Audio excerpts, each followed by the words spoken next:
여러분, 새벽 3시의 몸들에게라고 하는 책이 있습니다. 또 담임 목사님께서 일전에 설교 말씀 가운데 또 우리에게 소개해 주셨던 책이기도 한데요. 질병, 또 돌봄, 그리고 노년에 대한 여러 가지 그 이야기들을 다룬 그러한 책입니다.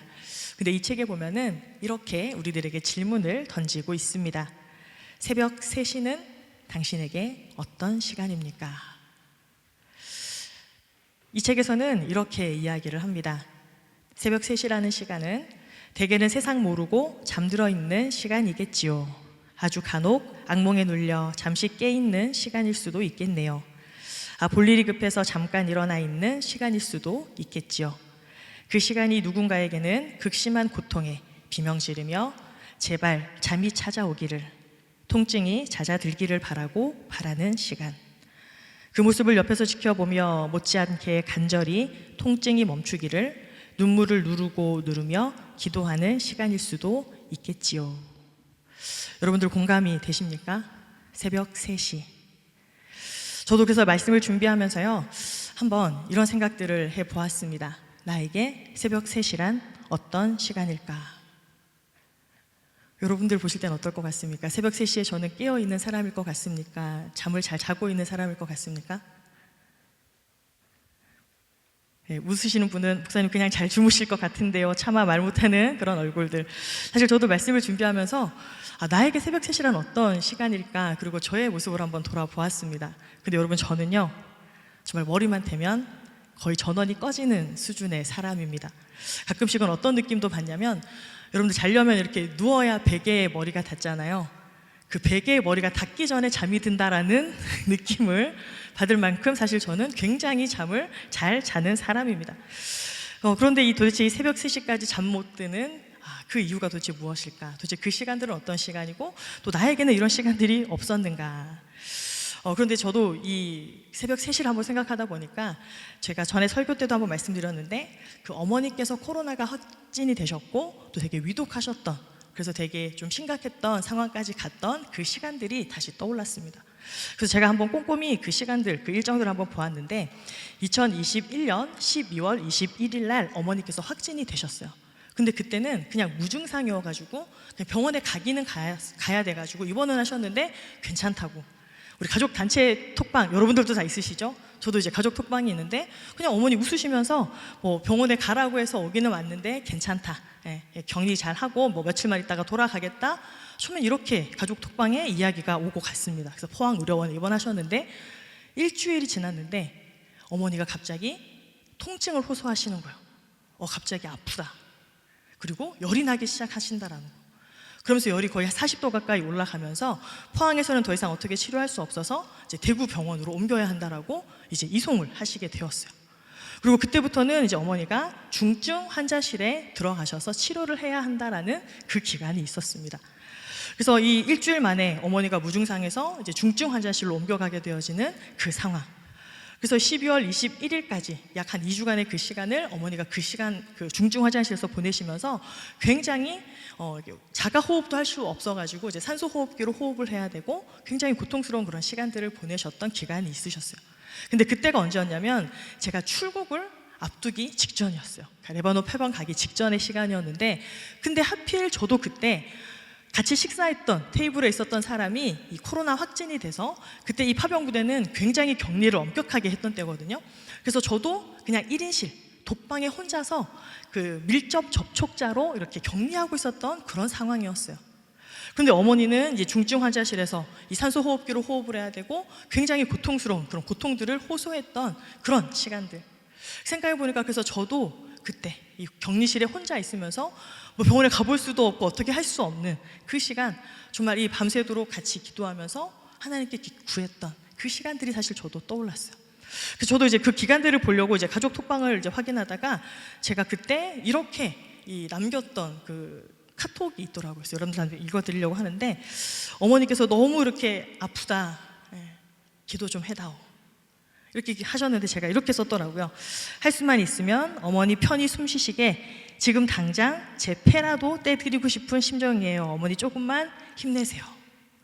제가 이 글을 다시 보니까 그때 정말 내가 잠 못 드는 그런 시간들을 보냈구나, 다시 한번 떠올리게 되었습니다. 여러분, 이처럼 우리가 이 새벽 3시까지 잠 못 들고 있다라고 하는 것은 삶에 아주 중요한, 또 아주 고민되는 그런 문제가 있는 시간들이라는 거예요. 그래서 여러분들에게도 한번 이렇게 다시 질문 드려보겠습니다. 새벽 3시는 여러분들에게 어떤 시간입니까? 물론 저처럼 그냥 별 고민 없이 잠을 잘 이루시는 분이 있다면 그냥 또 그 생활들에 감사하면서 그렇게 지내셔도 좋습니다. 그런데 이렇게 새벽 3시까지 잠 못 드는 그런 상황, 특별히 우리 청년의 시기를 보내면서 이러한 상황들이 종종 우리에게 있을 것 같다라는 저는 생각들이 듭니다. 이렇게 이처럼 아픔과 질병 속에서 견뎌야만 하는 그런 시간, 내가 아픈 그런 상황일 수도 있고 또 사랑하는 가족들이 아픈 그런 순간일 수도 있습니다. 그래서 수술을 앞두고 또 아니면 통증으로 또 잠 못 이루는 그런 시간들, 또 아니면 마음이 아파서 쉽게 잠을 들지 못하는 그러한 상황을 우리가 맞이할 수도 있습니다. 깊은 우울감으로, 아니면 불안감으로, 또 아니면 너무 지쳐서 찾아오는 그런 번아웃 등으로 인해서 불안한 시간들을 보낼 수도 있죠. 또 때로는 그런 삶의 무게가 너무 무거워서 우리로 하여금 새벽에 잠을 깨게 하는 또 그러한 일들이 있을 수 있습니다. 취업에 인해서, 또 학업의 그런 스트레스로 인해서, 또 아니면 미래와 진로에 대한 또 그런 고민들로 인해서 또 쉽게 잠을 들지 못하는 수도 있습니다. 또 아니면 실제적으로 그런 어떤 경제적인 어려움, 생활비나 또 학자금의 문제, 또 이런 것들로 정말 고민하면서 쉽사리 또 잠 못 드는 그런 상황들도 맞이할 수 있죠. 또 우리 청년의 때는 또 어떻습니까? 이런 관계 때문에 굉장히 어려움을 겪어야만 하는 그런 순간들도 있을 수 있습니다. 내 마음 같지 않게 또 어쩔 수 없이 이별을 경험해야 하는 그런 순간들이 있을 수 있고, 또 우리가 교회 공동체 안에 있지만 또 지체들과의 그런 갈등으로 인해서 또 그런 외로움과 고통의 시간들을 보내야 하는 때도 있습니다. 그래서 문득문득 나에게 찾아오는 그런 외로움들, 고립감들, 이런 것들이 우리로 하여금 쉽사리 또 잠을 들게 하지 못하는 그런 이유가 됩니다. 또 여러분, 때로는요, 이 청년의 시기를 보내다 보면 신앙적인 부분 때문에 우리가 쉽사리 또 잠 못 드는 그런 순간들도 있습니다. 하나님 앞에 그런 신앙의 어떤 회의들이 찾아오는 그런 순간들이 있어요. 하나님 정말 살아 계신가? 내가 지금 이렇게 힘들고 내가 이렇게 하나님을 찾고 이렇게 기도하는데 왜 내 기도에 응답하시지 않는 것일까? 하나님 나를 외면하시는 것이 아닐까? 하나님 나를 왜 이렇게 방치하시는 것일까? 그런 신앙적인 하나님과의 그런 깊은 관계들 때문에 또 고민하면서 또 씨름하는 시간들을 보내야 할 때도 있습니다. 또 아니면 꼭 이렇게 회의가 아니라 반대로 더 깊이 하나님을 만나고 싶고 하나님을 알고 싶고 인격적인 하나님으로 경험하고 싶어서 몸부림치면서 또 쉽게 잠 못 드는 그런 밤을 우리가 경험할 때도 있습니다. 그리고 우리는 때때로 너무 지쳐서 아무도 보이지 않고 그냥 마음은 무너지고 낙심되고 하나님은 그냥 저 멀리 계시는 것만 같고, 오늘 우리가 함께 읽었던 시편 본문에서처럼 하나님이 졸지도 않고 나를 지켜보시는 것이 아니라 그냥 하나님은 내 인생에 나를 바라보실 때 그냥 졸고 계시고 그 자리에 계시지 않고 무관심한 것처럼 우리가 보이는 그런 순간들을 맞이할 때도 있습니다. 그래서 오늘 본문의 시편 기자도 어떻게 보면은 이런 절망의 순간에 서 있었던 것 같습니다. 우리 1절 말씀을 다시 한번 같이 읽어볼까요? 자, 1절입니다. 시작. 내가 산을 향하여 눈을 들리라. 나의 도움이 어디서 올까? 아마 시편의 기자도 그런 삶의 그런 아주 처절한 그런 고통의 순간 앞에 이러한 고백들을 하고 있는 거예요. 내가 산을 향하여 눈을 들리라. 나의 도움이 도대체 어디에서 오게 되는 것일까? 그런데 우리가 여기서 주목해야 될 이 말씀들이 있는데 무엇이냐면 바로 눈을 들어서 본다라고 하는 그런 표현입니다. 이 시편의 기자가요, 내가 산을 향하여 눈을 들리라. 나의 도움이 어디서 올고 그의 시선을 위를 향하여서 들고 있다는 것을 우리는 발견할 수 있습니다. 여러분, 이것이 신앙의 본질이라는 것을 우리는 깨닫게 됩니다. 내가 앞뒤 좌우 아무리 살펴보아도 더 이상 아무런 해결책을 찾을 수 없을 때, 그때 여러분 어디를 보아야 합니까? 우리가 땅을 보면서 계속해서 한숨을 쉬는 것이 아니라 그 순간 우리의 고개를 들어 하늘을 봐야 하는 거예요. 그 하늘에 있는 누구를 바라보는 겁니까? 바로 하나님을 바라보아야 하는 순간이 바로 그러한 순간이라는 거예요. 즉 우리의 모든 도움은 위로부터 온다라는 것, 우리 인생의 모든 해결책은 하나님께로부터 온다라고 하는 이 믿음들을 우리가 가지고 살아가는 것, 이것이 우리 신앙의 본질입니다. 여러분, 우리가 청년쯤 되면요, 흔히 내가 이제 내 인생을 잘 준비하고 내가 열심히 노력하고 내가 있어서 내 인생을 살아간다, 이렇게 우리가 흔히 생각할 수 있습니다. 그러나 우리 성경은요, 우리에게 분명하게 이야기합니다. 우리 인생이 내가 애쓰고 노력하고 준비해서 내 뜻대로 내 멋대로 살아가는 것이 아니라 내 삶이 하나님께 달려있다. 성경은 우리에게 그렇게 끊임없이 가르쳐주고 있다라는 겁니다. 그 성경을 보면 하나님께서 당신의 백성들을 훈련하실 때도요, 그 첫 번째 훈련은 항상 위를 바라보게 하는 것이었습니다. 여러분, 이스라엘 백성들이 400년 동안 이 이집트에서 종살이를 하고 하나님이 그들을 광야로 불러내셨습니다. 그런데 그 광야에서 이스라엘 백성들 하나님께서 무엇으로 먹이셨어요? 혹시 기억하십니까? 만나와 메추라기로 그들을 먹이셨습니다. 하나님 그들을 그 만나와 메추라기로 먹이신 이유가 무엇입니까? 바로 위로부터 오는 그 생명을 경험하라고, 위로부터 공급해 주시는 그 양식을 먹으며 하나님을 의존하면서 살아가는 것이 신앙의 본질이라는 것을 깨우쳐 주기 위해서 하나님은 광야에서 그들에게 만나와 메추라기를 허락하셨다라는 겁니다. 이것이 신앙의 본질입니다. 여러분, 목사님들이 되기 위해서는 이제 신학교에 다 입학을 하잖아요. 신대원을 가게 되는데, 신학교에 입학하면 선배 목회자들이 후배들에게 이런 조언들을 해주는 경우가 종종 있습니다. 뭐라고 얘기를 해주냐면, 신학은 학문을 배우는 길이 아니라 하나님께 의존하는 법을 배우는 거다, 이렇게 이야기를 해줍니다. 여러분 어떠세요? 좀 멋있지 않습니까? 이제 갓 신학교에 입학한 그 신학교 그 후배에게 또 선배 목회자들이 이렇게 말을 해준다라는 거예요. 내가 여기서 열심히 신학을 배우고 또 목회에 필요한 여러 가지들을 내가 배워서 내 힘으로 하는 것이 아니라 오히려 내가 하려고 하는 그 모든 마음들을 다 내려놓고 전적으로 하나님을 의존하고 하나님을 의지하는 법, 하나님이 채우시고 공급하시는 그 길들을 경험하는 것이 바로 이 길이다, 그것들을 이야기해 주는 거예요. 그런데 여러분, 이것은요 비단 목회자들에게만 국한되는 이야기가 아닙니다. 이 이야기는 모든 그리스도인들에게, 모든 성도들에게 동일하게 해당되는 말입니다. 여러분, 신앙생활 하는 게 무엇입니까? 우리가 교회 다니는 그런 연수들 1년, 2년 들어가면서 계속해서 듣는 말씀들이 많으니까 성경적 그런 지식들이 쌓여갈 수 있습니다. 그러면서 내가 교회에 봉사들도 하고 또 신앙의 연수들이 또 쌓이면서 내가 무엇인가 교회에서 더 잘하는 일들이 세워갑니다. 그러다 보면 내가 내 힘으로, 내 노력으로 무엇인가 신앙생활을 더 잘 해나가는 것 같은 그런 생각들을 우리가 스스로 하게 된다는 거예요. 그런데 여러분, 신앙생활은 그렇게 내가 노력해서 무엇인가를 이루고 내가 더 나은 사람이 되는 것이 아니라는 거예요. 신앙생활은요 철저하게 하나님을 의지하는 삶을 훈련하는 과정이라는 것을 우리는 기억해야 합니다. 우리 같이 한번 읽어볼까요? 시작. 신앙생활은 하나님을 의지하는 삶을 훈련하는 과정입니다. 아멘. 이제 여러분 성인이 되고 이제 20대가 되고 또 그 이상 나이를 이제 먹으면 어떻게 됩니까?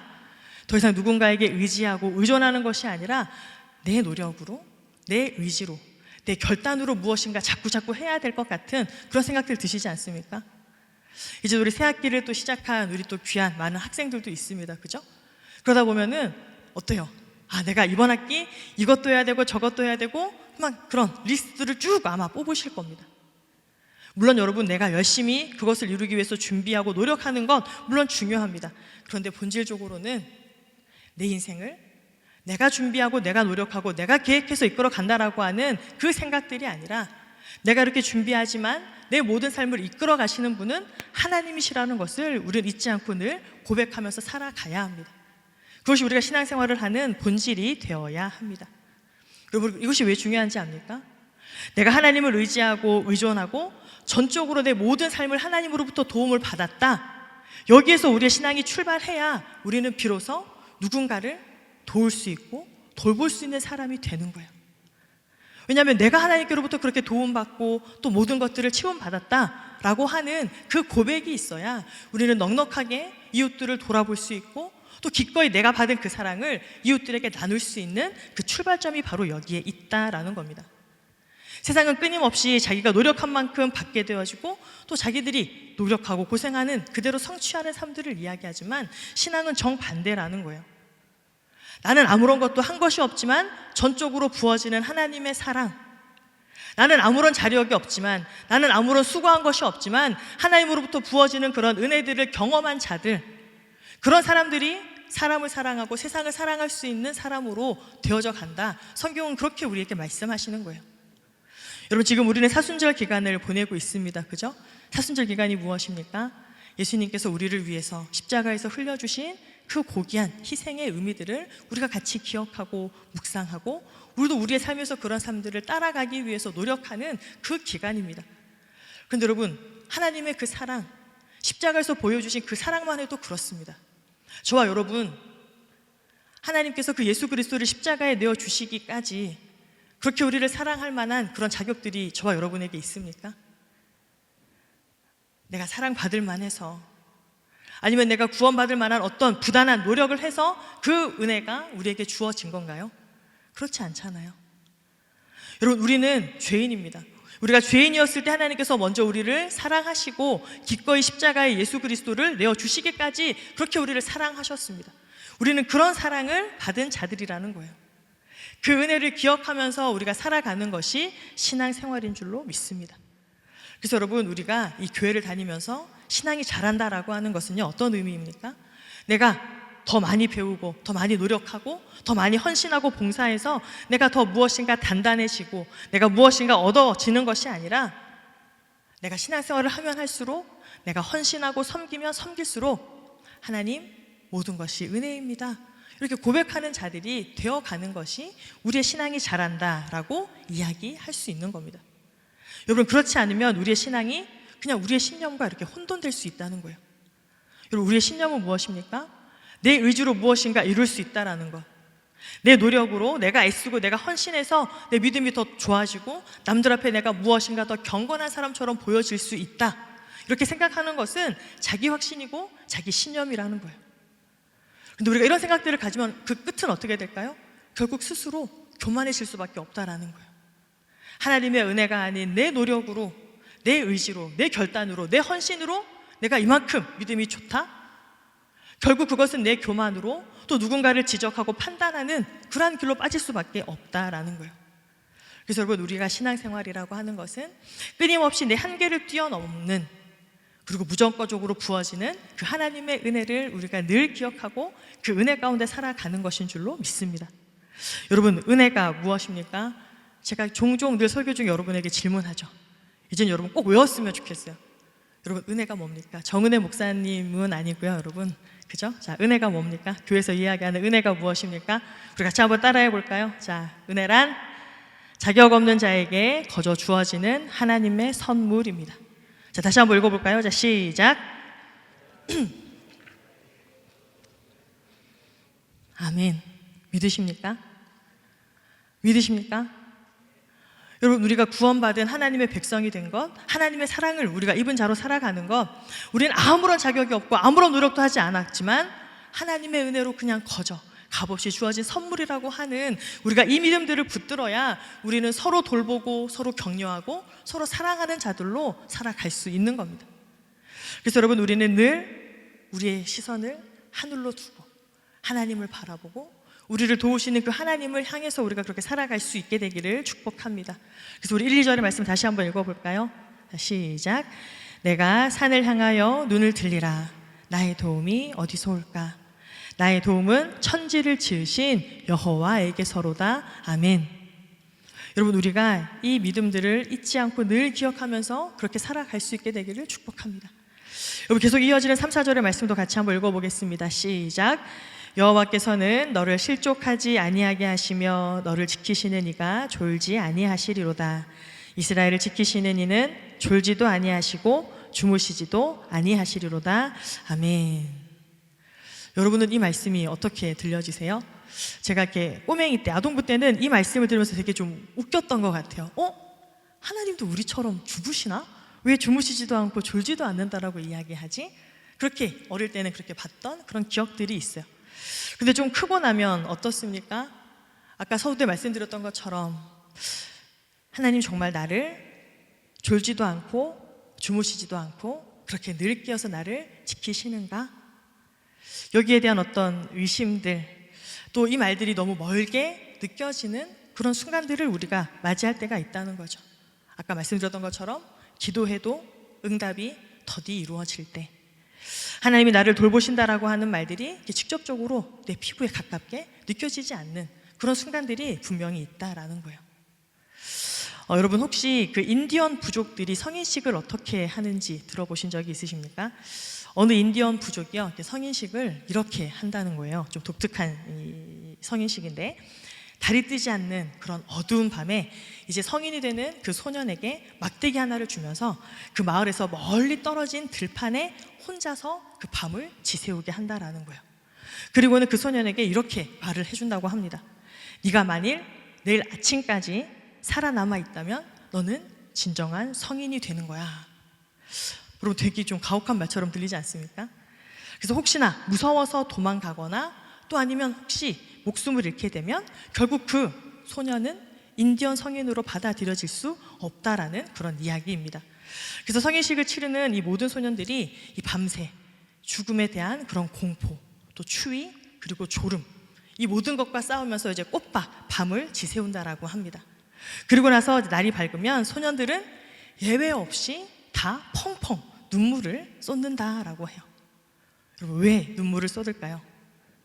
죽지 않았다라는 안도감일까요? 아니면 이제 내가 성인으로 받아들여졌다라고 하는 감동일까요? 그런데 이유는요, 의외로 이런 것들이 아니라 다른 데 있었습니다.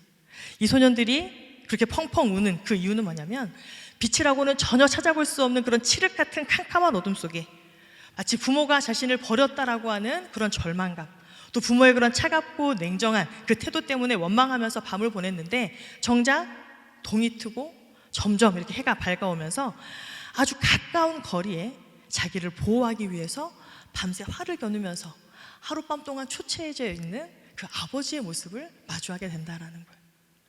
그래서 아이들은 그 아버지를 보면서 하나같이 예외 없이 다 눈물을 펑펑 쏟는다라는 그런 이야기가 있습니다. 그 소년들은 그 밤새 그 황량한 광야에 있으면서 어떤 생각했을까요? 꼭 이렇게 해서 어른이 돼야 되는 거야? 우리 부모님 너무 냉정하네. 어떻게 나를 여기 혼자 둘 수가 있지?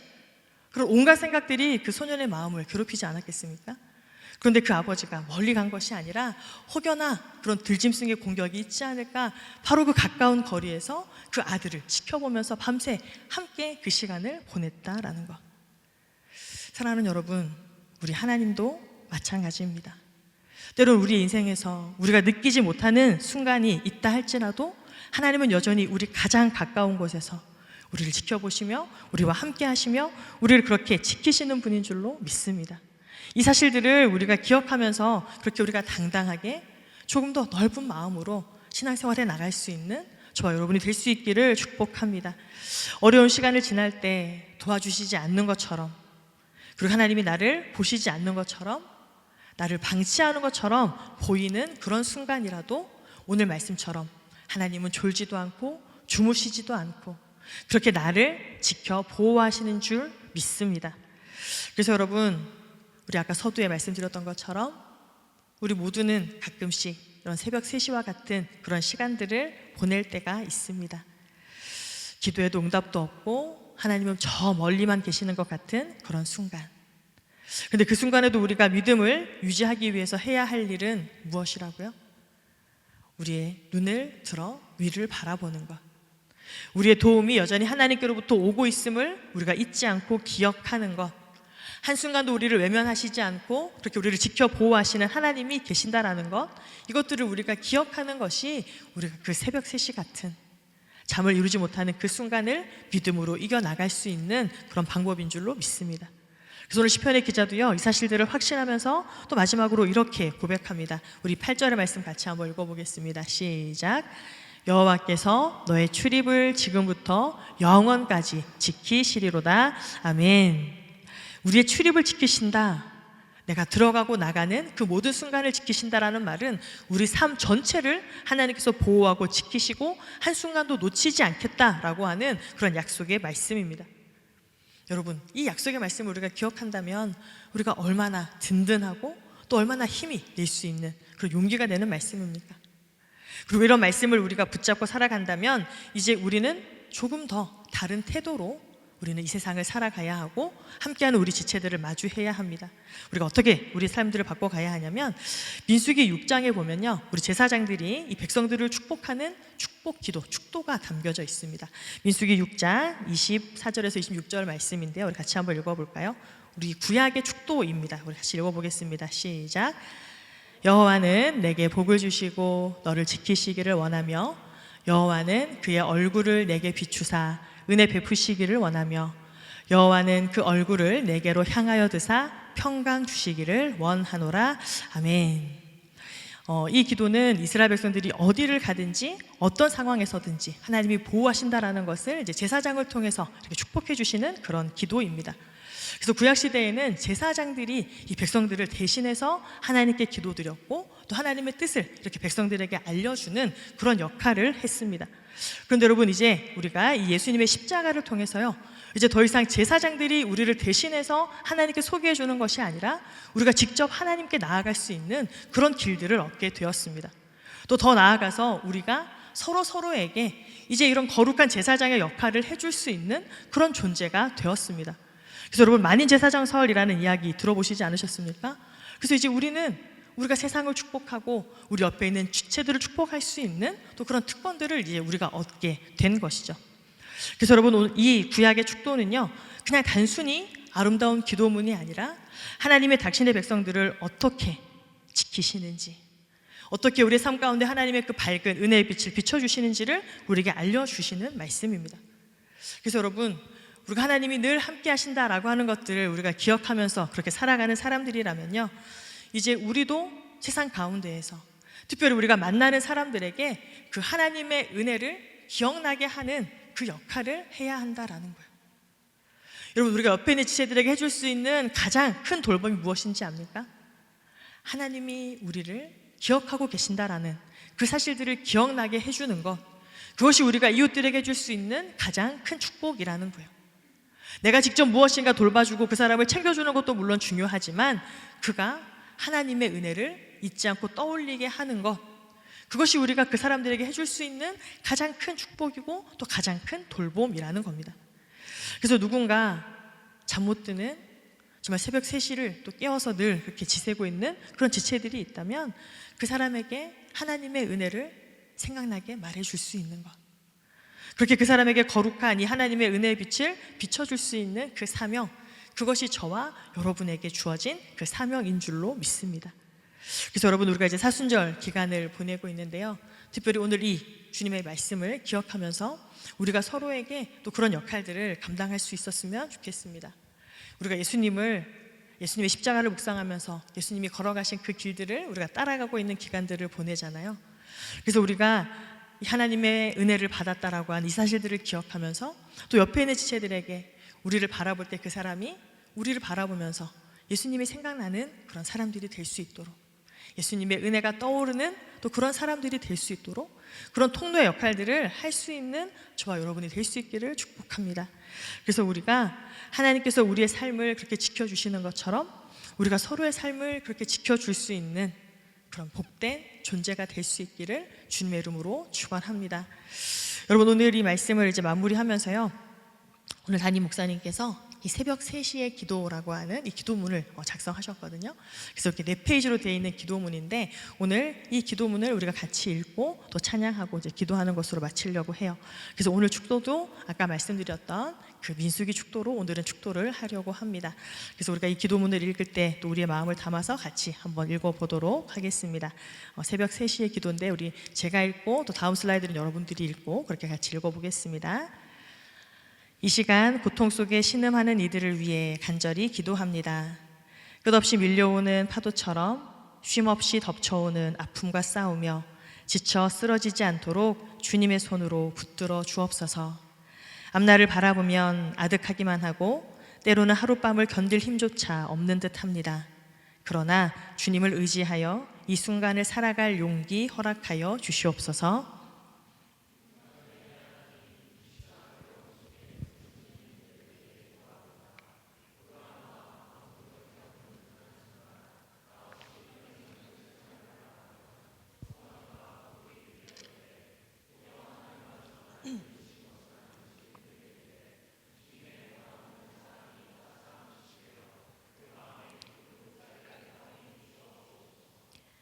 이 새벽 아픈 이를 우리를 돌보시는 하나님, 이 새벽 아픈 이를 간호하며 연약한 자들을 위해 깨어있는 손길들을 위해 기도합니다. 돌봄의 부담으로 깊이 잠들지 못하는 이들에게 잠시라도 주어지는 쉼이 참된 안식이 되게 하시고 주님이 주시는 평온으로 그들의 얼굴에 환한 웃음이 피어나게 하소서.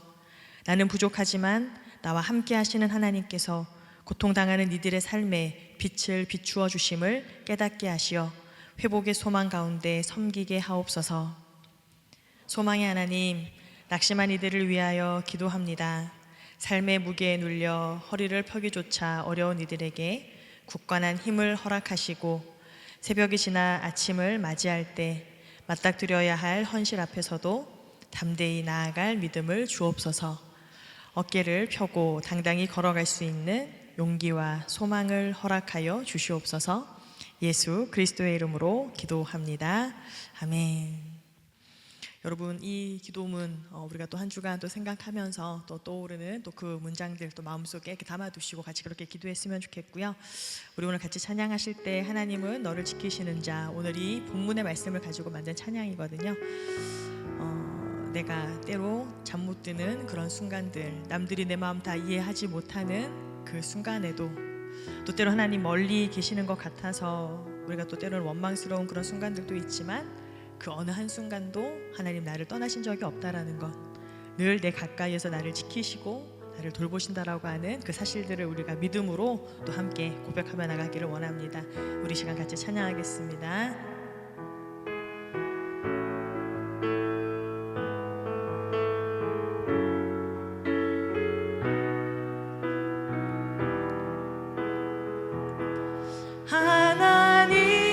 하나님은 너를 지키시는 자, 너의 우편에 그늘 배신이 낮의 해와 밤의 달도 너를 해치 못하리. 하나님은 너를 지키시는 자, 하나님은 너를 지키시. 너는 환난을 면케하시죠. 너의 환난을 면케하시니 가자 너를 지키시리라. 너의 출입을 지키시리라. 너의 출입을 지키시리라.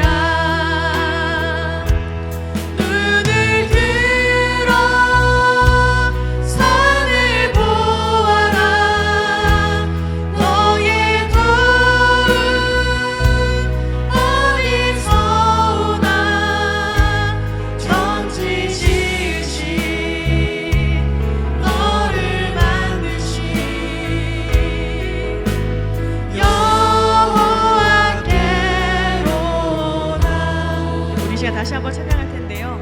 우리 옆에 계신 분들 같이 축복하면서 찬양했으면 좋겠습니다. 우리 옆에 계신 분들 좀 바라보면서 우리 하나님의 축복을 또 계속 전하는 마음으로 같이 찬양하도록 하겠습니다. 하나님은 너를 지키시는 자, 하나님은 너를 지키시는 자, 너의 우편에 그늘 대신 낮의 해와 밤의 달도 너를 해치 못하리라.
너를 만드신